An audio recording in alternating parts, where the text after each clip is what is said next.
Welcome to Democracy Now!, democracynow.org, The War and Peace Report. I'm Amy Goodman. The Justice Department is poised to announce it will not bring civil rights charges against Ferguson, Missouri police officer Darren Wilson for shooting unarmed African-American teenager Michael Brown. The New York Times reports Attorney General Eric Holder will have the final say, but will almost certainly side with investigators who are recommending no charges.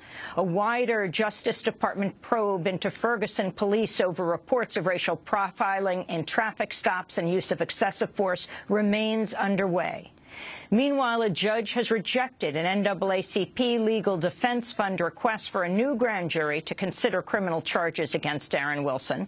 The group raised concerns over the actions of Prosecutor Bob McCullough, including his decision to let a witness provide false testimony. Newly released video from a police dashboard camera shows officers in New Jersey shot and killed an African-American man who had his hands in the air. The video from December 30th shows police officers Brahim Days and Roger Worley pulling over a car. After apparently removing a gun from the car's glove compartment, Officer Days warns the passenger, Jerame Reed, not to move, saying, quote, "I'm going to shoot you, and if you reach for something, you're going to be, expletive, dead." Reed appears to say, "I'm getting out and I'm getting on the ground," before standing up with both hands raised in apparent surrender. Both police officers then open fire, shooting at least 6 times.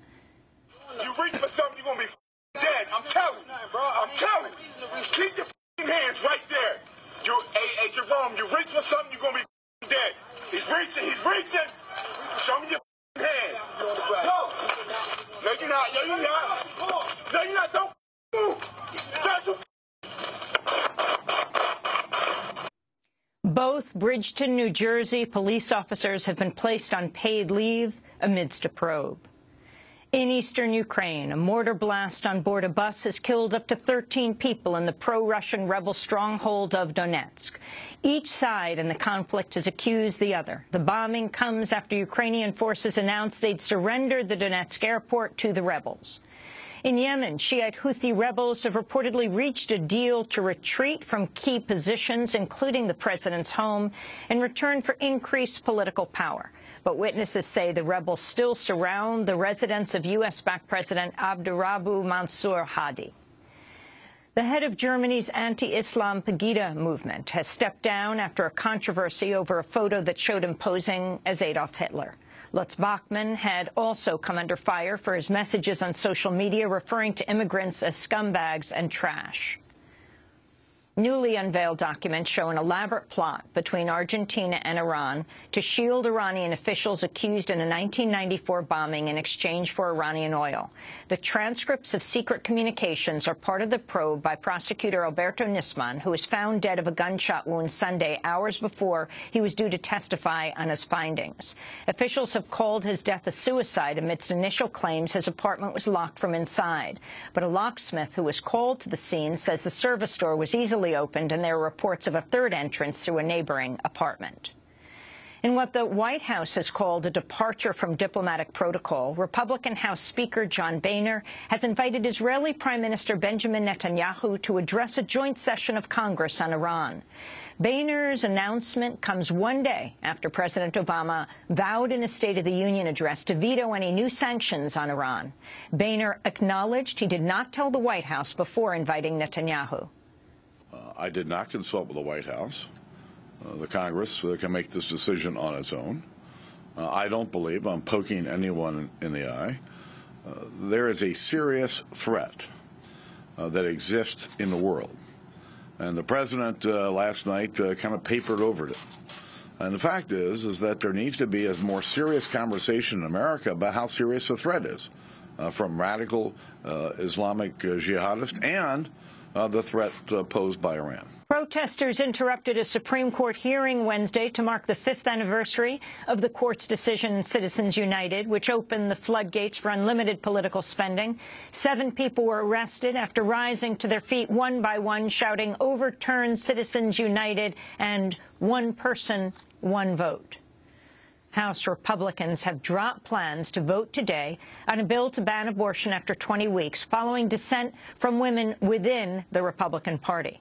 Republican leaders plan to vote on the measure today on the 42nd anniversary of Roe v. Wade, but women lawmakers reportedly raised concerns in closed-door talks, particularly over a requirement that rape and incest survivors seeking an exemption to the ban report to police first.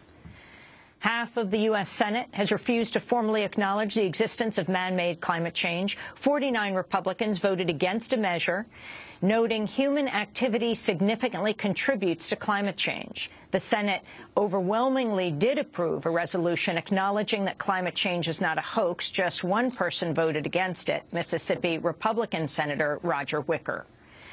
In North Dakota, nearly 3 million gallons of salt water created as a byproduct of oil drilling have leaked from a pipeline. According to the Associated Press, the spill is the largest since the state's oil boom began and nearly 3 times worse than the previous record. This comes after up to 50,000 gallons of oil spilled into the Yellowstone River in eastern Montana, where residents of Glendive and the surrounding area have been told not to drink their water. The new Republican chair of the Senate Intelligence Committee has asked the Obama administration to return all copies of the Senate's landmark report on CIA torture. Senator Richard Burr has indicated he will return a secret CIA internal report known as the Panetta Review, which found the agency inflated the importance of information gained through torture. The commanding officer in charge of the U.S. naval base at Guantanamo Bay has been fired due to a, quote, loss of confidence in his ability to command. Unnamed officials told the AP Captain John Nettleton is under investigation in connection with the mysterious death of a man whose wife Nettleton was having an affair with. And the New York Times is reporting New York State Assembly Speaker Sheldon Silver will be arrested today on charges of corruption. Silver has been Speaker for over 20 years. And those are some of the headlines. This is Democracy Now!, democracynow.org, The War and Peace Report. I'm Amy Goodman. And I'm Nermeen Sheikh. Welcome to our listeners and viewers around the country and around the world.